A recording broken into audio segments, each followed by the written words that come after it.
What's up, guys? Welcome to Touchdown Talk, where everything and anything football goes. I'm your host, Jason, and we are back with the free agency frenzy, day number 2. Here it is. We're recapping all of Tuesday's news. Hope you enjoyed our recap of day 1. If you did watch it, if not, go check that out. I will link it in the description. It was a fun day to recap, and so is today. But we started the news with kind of a weird one, and that's Lamar Jackson. He tweeted 133-3 years fully guaranteed, but I need an agent. So I'm assuming Lamar was offered 133 mil for 3 years, and this comment comes from the report from Adam Schefter about his $200 million contract that he turned down. So according to Lamar, he wasn't offered $200,000. He was offered 133 over 3 years. So, miscommunication in Baltimore. Obviously, Lamar got the franchise tag. We will see today when this video comes out. It's Wednesday. Teams are able to talk to Lamar now. So, we'll see if a team does go ahead and offer the 2 first-round picks for Lamar. And if a trade does get done with Lamar. I don't think it's going to happen because teams would rather keep that for now and see if they can get Lamar next year. But who knows, maybe a team makes a crazy push to get Lamar. We will see, though, as it all unfolds in front of us. Next up, we have the Jaguars signing Andrew Wingard, a 3-year deal where he got $9.6 mil. So the Jaguars are able to bring back their safety. A big move for them. They're able to keep their key guy. For the Cowboys, same thing with them. They keep their safety Donovan Wilson on a 3-year deal for $24 million. So as I said, this is like a recurring thing. You try to keep your own guys and then build from there. You rather keep your own guys than lose your guys and try to have to, rebuild and try to bring in other guys to replace them when you can really just keep your guy where he fits the system and he works well with the team. He likes the team, so forth and so on. For the Saints, they retain Mike Thomas. Now, this comes from Mike Thomas and Derek Carr kind of recruiting one another. Now, Michael Thomas recruited Derek Carr to the Saints, and then Derek Carr recruited and convinced Mike Thomas to stay, so he does come back on a 1-year deal. A big move for the Saints being able to keep Mike Thomas with their new quarterback in Derek Carr. Next up is the Raiders and them signing Jakobi Meyers, 3-year deal worth $33 million. A good payday for Jakobi Meyers. We'll talk about the Raiders later on in this video. They made a big trade, and this is kind of a replacement for the team. Not going to fill the same role, not going to be a big part of the factoring for the Raiders, but it's something at least that the Raiders are able to get done. You're going to pair him with Josh Jacobs and Davante Adams, so Derek Carr has another receiver to throw the ball to. Now, for the Bucs and the Texans, the Bucs trade veteran guard Shaq Mason to the Texans for a late-round pick. Now, if you're the Texans, this is a great move for you. You get an offensive lineman to help protect your quarterback, and I can only assume that it is going to be Bryce Young. I don't see the Panthers drafting Bryce Young at 1, so I think the Texans at 2 get Bryce Young. So a big guard to protect Bryce Young is exactly what you need. Eagle fans, here you go. Here's the news you've been waiting for. We talked about it yesterday. Jason Kelce, he remains the highest paid center. He gets a $14 million deal for 1 year. So you get your center back. We spoke about it yesterday. And now the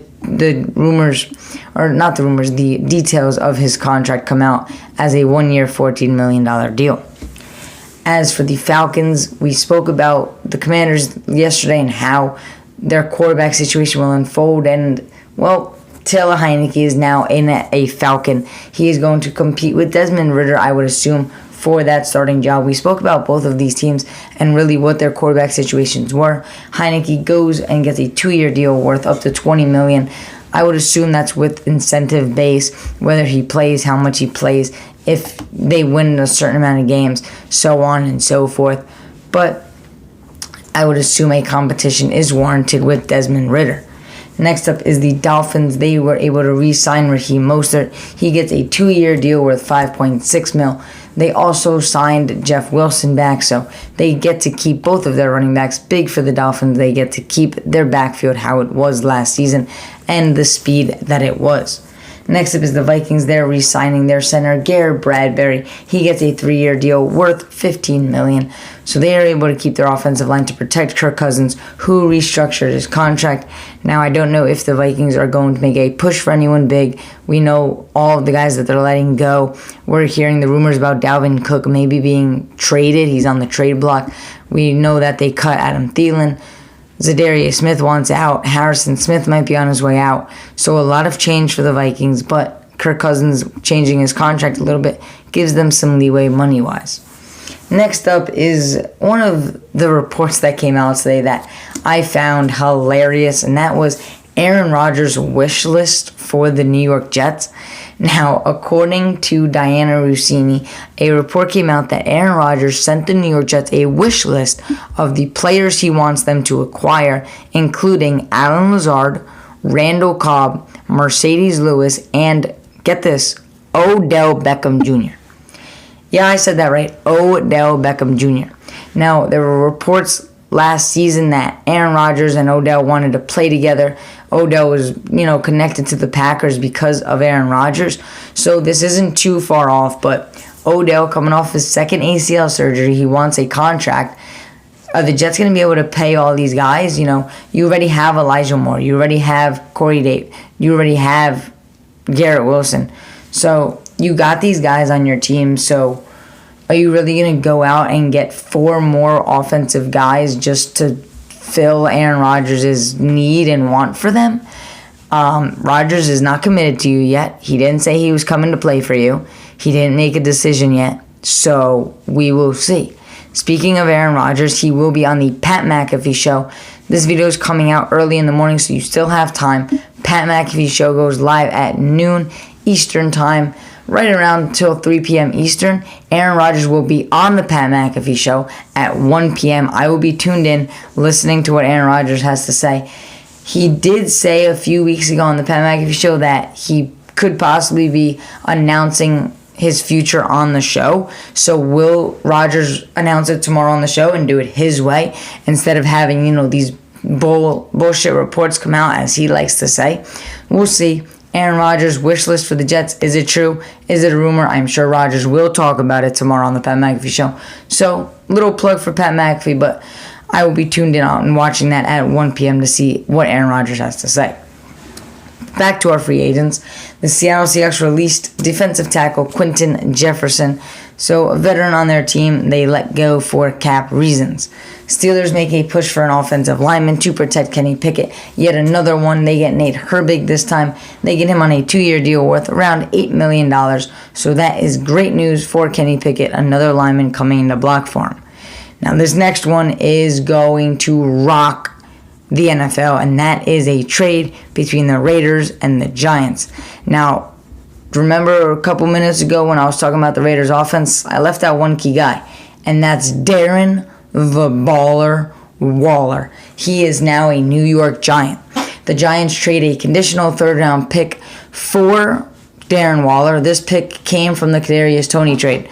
So in all reality, they trade Toney to the Chiefs for a 3rd, and now they trade that 3rd for Darren Waller. So basically, a Kadarius Toney and Darren Waller swap for the Giants. Great trade for the Giants. By far a dub on the Giants' part of this trade. You get Daniel Jones a weapon on his offense. Now you're pairing Daniel Jones with Saquon Barkley and Darren Waller. The Giants' offense got a lot better with this, and it only cost them a 3rd-round pick that they got for Kadarius Toney. Basically chunk change for the Giants in order to get Waller a top 5 tight end when healthy. He is phenomenal. I would put him probably right around number 3, so top 3 tight end really when healthy, and he's one of the best right behind Kittle and Kelsey. He's in that conversation when on his stride. So with the New York Giants, he's going to be their guy. He's going to be their number 1 guy, their go-to guy. They don't have many receivers, so look for Darren Waller to be the main focal point unless the Giants make a huge move for a wide receiver. Next up is the San Francisco 49ers. They were able to re-sign their offensive lineman, Jake Brendel. He gets a 4-year deal worth $20 million, so they are able to lock up him, especially with the quarterback situation that they have there. Who knows what's going to happen? They got Trey Lance, who they traded 3 first-round picks for. They got Brock Purdy, who just led them to an NFC championship, being Mr. Irrelevant, the last pick in the draft. And they have Sam Darnold, who they just acquired in free agency. 3 quarterbacks. Garoppolo is gone, so 3 quarterbacks remain. I would assume they get another guy because of all the injuries. You're going to need another quarterback on that roster because the Niners quarterbacks, I don't know what it is, they've just been unlucky with injuries for years now. Next up is the Lions. They re-signed their guy in John Kaminsky. They get a 2-year deal worth $8.5 million, so they lock up their defensive lineman. He is going to be a cross from Aiden Hutchinson, so they get their guy, which is going to be big for the Lions. A big move for the Eagles that they make. It looks like Miles Sanders is on his way out. The Eagles don't want to pay him, and they bring in his replacement, Rashad Penny from the Seattle Seahawks. Huge move for the Philadelphia Eagles. They get Penny, which is great for them, pairing Rashad Penny with Kenneth Gainwell and Boston Scott, who they did re-sign. They re-signed Boston Scott, so now you got a 3-headed horse backfield with Sanders gone. Now you have Gainwell as the lead guy, Penny, who I think will back up Gainwell. He'll be the number 2 guy there, and Boston Scott, the giant killer, at number 3. Still a loaded backfield in Philadelphia. They lose one guy, they get another guy to replace him, so not a lot of losses for the Eagles, but I'll talk about that in a new video going to come out probably later today or tomorrow. Next up for the Texans, they signed Noah Brown to a 1-year deal, adding more help on the offense. They're building around the offense. They're just building around that quarterback position in what I can only assume is going to be Bryce Young from the draft. Unless shockwaves come and Bryce Young goes number 1 to the Panthers, which I don't think happens. I don't think he fits the Panther scheme. I don't think he fits the organization and what they're looking for. I think he is a Texan quarterback. I think he's the perfect fit for Houston. So I do believe Bryce Young is going to be their quarterback. So they're all building around him at this point. Knowing that they're drafting a quarterback in the draft, that's where they're building around right now. Next up, the Pittsburgh Steelers agreed to terms with Damontae Kazir, and they keep their guy on a 2-year deal. They're able to re-sign their safety to play alongside Terrell Edmonds. A good move for Pittsburgh, keeping their guy, letting the team continue to strive. A team that hasn't had a losing season with Mike Tomlin. I think that continues. I don't think they're going to have a losing season. They're going to compete in their division this year, but they got to make a couple more moves. Next up is the Lions signing Emmanuel Moseley from the San Francisco 49ers. The Niners are losing a couple of key guys so far this offseason, but they've brought in a few guys to replace them. They've brought in Javon Hargrave, so I'm not concerned about the Niners at all. They just got to figure out their quarterback situation. But for the Lions, bringing in Emmanuel Moseley, the Lions are going to be a sneaky team. I cannot wait to watch this NFC North division between the Packers with what I can only assume is going to be Jordan Love, with the Vikings, with what they've been doing and all the guys they're letting go, and with the Lions and Bears on the way up. Who would have thought that we'd be looking at the day where the Lions and Bears could be atop the NFC North? It's been a while for those two teams. Is this the year where both of them have a chance to go and make a run? Next up is the Cardinals. They get Kazir White from the Eagles on a 2-year deal worth $11 million. This kind of seems like a recurring event for the Cardinals, taking linebackers from the Eagles kind of after a breakout year. They did it with Jordan Hicks a few years ago, didn't work out. Now they're doing it with Kazir White, hoping for a different result and hoping Kazir White can help out their defense. Next up, the Houston Texans re-signed Derek Rivers, another key signing for the Texans, bringing back their own on the defense, keeping it steady. Back to the Panthers, where we got a release. The Panthers released offensive guard Pat Elflein to save some cap money. The Panthers are going to have to look to make a move. They already traded 2 first-round picks, 2 second-round picks, and DJ Moore for the first overall pick. They're going to need to build around the quarterback position on the offense. Trading DJ Moore, I don't know how that makes sense at all for what they want to do in the future. I think that would be the last thing you would want to do, but we'll see what they do. Quarterback at number 1. They gave up draft picks. I don't know what they're doing in free agency. We'll see if they make a push for a receiver, but with a couple of receivers starting to go, the Panthers' options are starting to dwindle down. The Tennessee Titans here we go. Another Niner leaving the team. The Titans sign Azeez Al-Shaair. So another 49er loss for the Niners and a gain for another team. The Titans this time get Al-Shaair. After losing a couple of guys on their defense, they bring in a young linebacker who had a breakout year with the Niners. Next up is Aaron Rodgers' wish list. The New York Jets make it happen. They bring in Allen Lazard on a 4-year deal worth $44 million. He will now be their, I would assume, 3 receiver under Garrett Wilson and Elijah Moore. Don't know what they're doing with Elijah Moore. There was a lot of rumors about trades last year during the season, so we'll see if they keep him. I think he could be a dynamic receiver if Aaron Rodgers does go there. But with Allen Lazard there now, if Rodgers does go there, Lazard will probably be his favorite receiver. Garrett Wilson loves this. Breece Hall, Garrett Wilson, and Sauce Gardner have been talking all week about Aaron Rodgers. They showed a video of them burning the cheesehead from when Sauce Gardner picked off Aaron Rodgers and the Jets beat them last season. So we'll see what happens with Aaron Rodgers. But so far, 1 out of the 4 have been signed to the Jets. Is this the Jets' way of doing everything they can to bring in Aaron Rodgers? I believe it is. Next up, the Chargers have agreed on a 3-year deal with their offensive lineman Trey Pipkins, so they are able to keep their offensive lineman to stay and protect Justin Herbert. Exactly what you want to do if you're the Chargers. Another trade we had today. The NFC East is making trades. First the Giants and now the Cowboys. The Cowboys trade for 5-time Pro Bowler Stephon Gilmore, pairing him up with Trayvon Diggs opposite on the side. Now, we saw last year during the Cowboy-Colt game how Parsons and Diggs were arguing over who was going to get Gilmore's jersey. Now they are all teammates.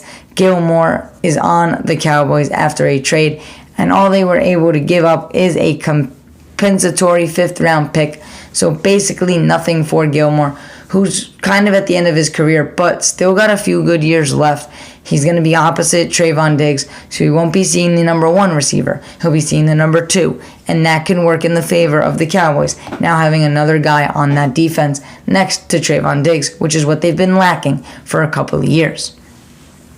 The Philadelphia Eagles re-signed Boston Scott. We already talked about this, but a huge thing for them. There was a lot of rumors about all of the guys they were going to lose, but they were able to bring him back. For the Colts, they released quarterback Matt Ryan. This is something we saw coming. This was a cap issue. They get a lot of money back with releasing Matt Ryan in free agency. They were going to do it last season, but it didn't make sense. They needed to wait till after the season. They needed to wait till free agency when they were going to be able to get the money back from his contract. And that's what happens. They get the cap back from the hit that it took when they did trade for Matt Ryan. So that's good for the Colts. We know they're moving on. We know they're going to draft a quarterback. So getting rid of Matt Ryan, getting rid of that contract is exactly what they needed to do.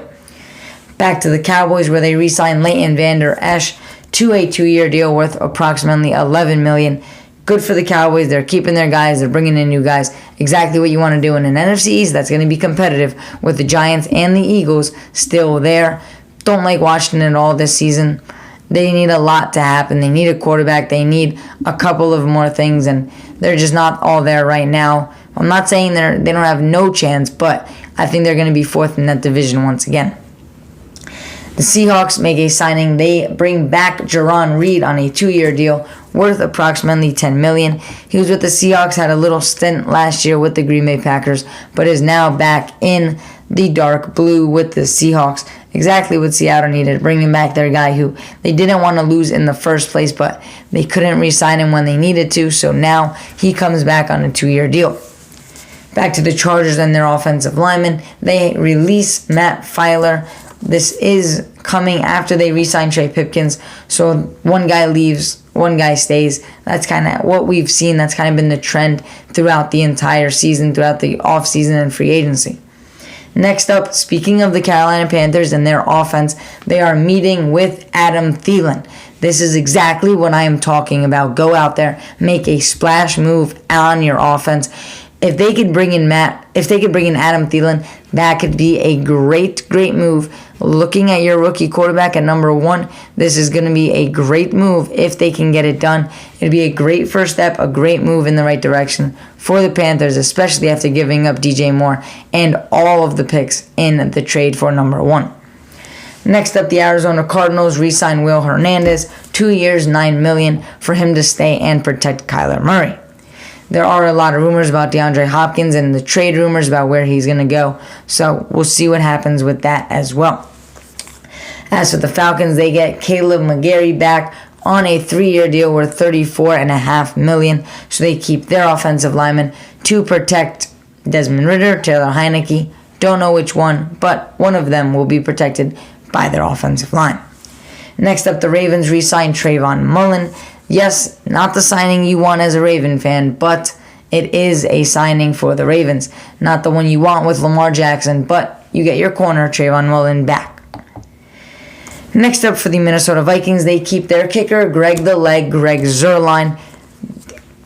Greg Joseph, not Greg Zuerlein. Switched up the Gregs there, but they get Greg Joseph back for another deal. And now the Panthers, this was a shocker to me. The Panthers, we've talked about the NFC South and what they've done, all the players switching within the division. The Saints going to the Panthers, the Falcons going to the Panthers, the Saints going to the Falcons going to the Saints.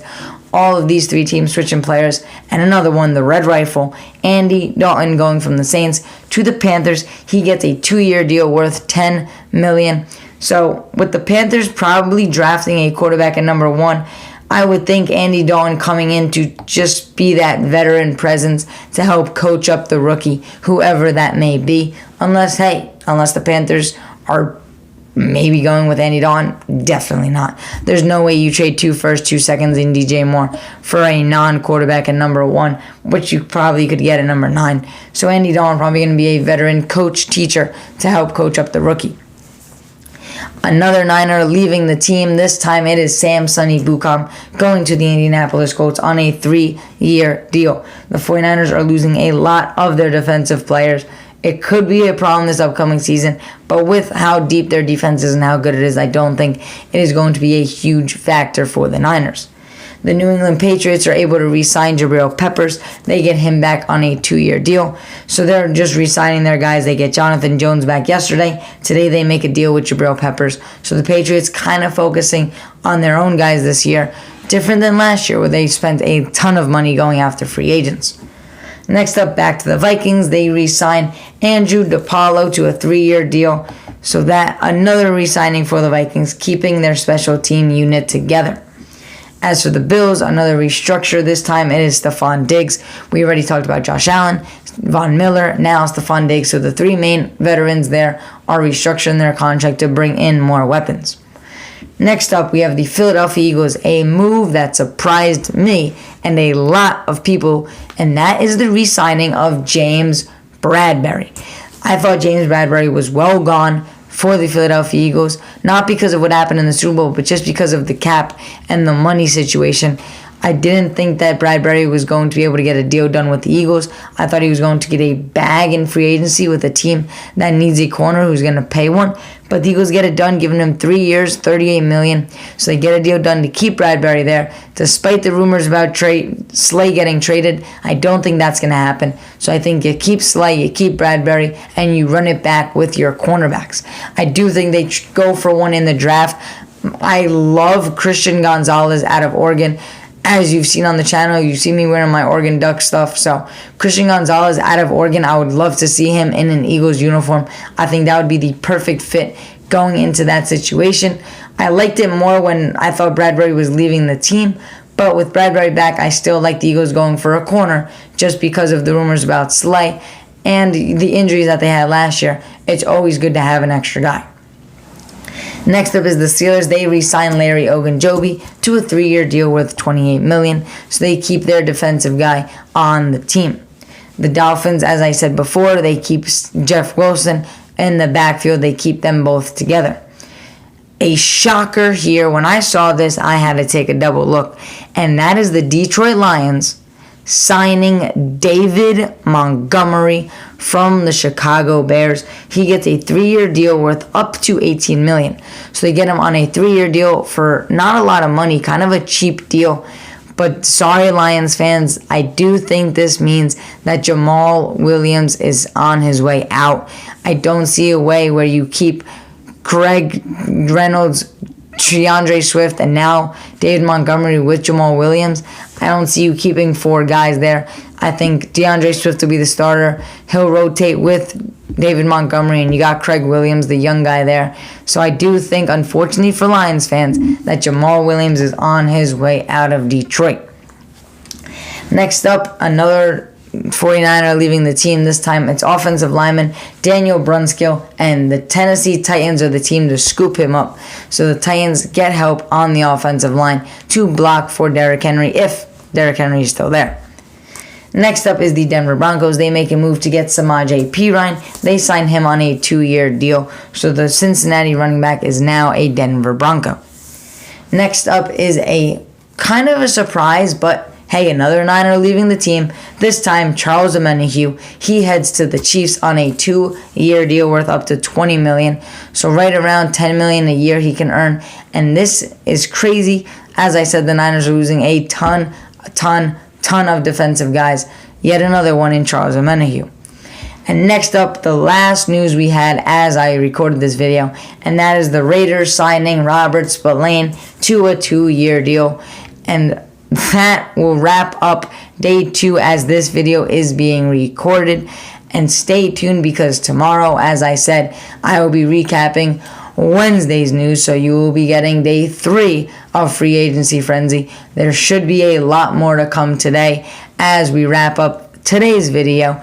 Stay tuned for tomorrow and the day after because we are wrapping up all of the news from Free Agency. I will also be showing the top 100 free agents, kind of a recap at the end of the video. So if you make it to the end, you'll be able to see a recap of the top free agents with the design I've been working on for a little while now. So as always, if you enjoyed this video, drop a like, stay tuned for tomorrow, and as always, I will see you guys next time.